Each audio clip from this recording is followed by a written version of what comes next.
Hi hello good morning. காலையிலே வந்து ஒரு ஒரு பேட் கேர்ள் ஒரு பேட் பாய் என்னை எழுப்பி விட்டுட்டாங்க. ஒன்று கத்துதுங்க, கொக்கரக்கோட்டு கத்துதுங்க காலாங்காத்தால்.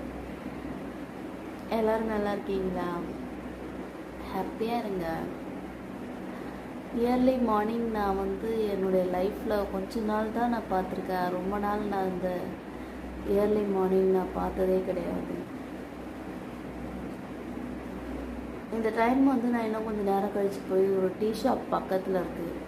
எங்கள் வீட்டுக்கும் கொஞ்சம் தூரத்துலேயே ஒரு ஷாப் இருக்குது. நிறையா ஷாப் இருக்குது, ஆனால் இது கொஞ்சம் நியரில் இருக்கும். இந்த பின்னாடி இருக்காரு பாருங்க. ஒரு நாளில் சிக்கன் 65 ஆக்கலை.